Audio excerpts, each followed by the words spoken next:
Hi friends, welcome back to our channel. இன்றைக்கி முருங்கைக்கீரை சாம்பார் சிம்பிளாக ஒரு 15 மினிட்ஸில் எப்படி வைக்கிறதுன்னு பார்க்கலாம். முருங்கைக்கீரையில் நிறைய ஹெல்த் பெனிஃபிட்ஸ் இருக்குது.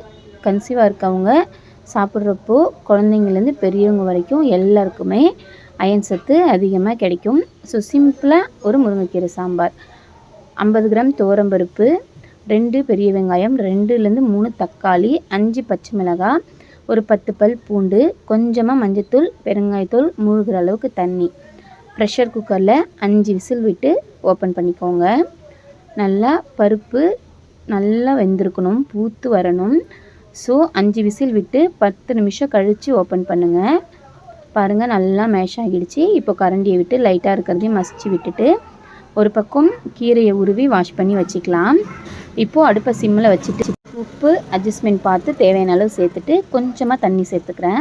முருங்கைக்கீரை சாம்பார் தண்ணியாக இருந்தால் தான் நல்லாயிருக்கும்.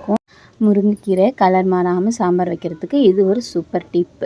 நம்ம ஃபஸ்ட்டே பருப்பு கூட சேர்த்து வைக்காமல் எல்லா வேலையும் முடிச்சுட்டு லாஸ்ட்டு 5 மினிட்ஸில் கீரையை வச்சு ஒரு ஆவி காட்டி எடுத்தோம் அப்படின்னா கலர் சேஞ்ச் ஆகாமல் நல்லா க்ரீனாக சூப்பரான டேஸ்ட்டில் முருங்கைக்கீரை ஃப்ளேவரோட ஒரு முருங்கைக்கீரை சாம்பார் ரெடி. இப்போது ஒரு தாளிப்பு ரெடி பண்ணிடலாம். எண்ணெயில் கடுகு, சீரகம், காஞ்ச மிளகாய் போட்டு தாளிப்பு ரெடி பண்ணி கொட்டி 5 நிமிஷம் கொதிக்க வச்சு இறங்கணும் அப்படின்னா ஹெல்த்தியான டேஸ்டியான முருங்கைக்கீரை சாம்பார் ரெடி. சாதத்தில் ஊற்றி சாப்பிடும்போது சூப்பராக இருக்கும். ட்ரை பண்ணி பாருங்கள். நல்லா காரசாரமாக ஒரு முட்டை தொக்கு செய்வோமா? கடாயில் எண்ணெய் சேர்த்து 1/4 டீஸ்பூன் கடுகு, 1/4 டீஸ்பூன் சீரகம், ஒரு கொத்து கருவேப்பிலை, 10 பல் பூண்டு தட்டி போட்டிருக்கேன்.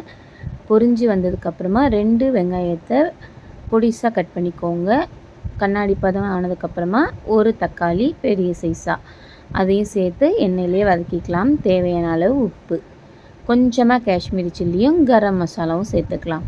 காஷ்மீரி சில்லி கொஞ்சமாக சேர்க்கும்போது காரம் கம்மியாகவும் கலர் தூக்கலாகவும் இருக்கும்.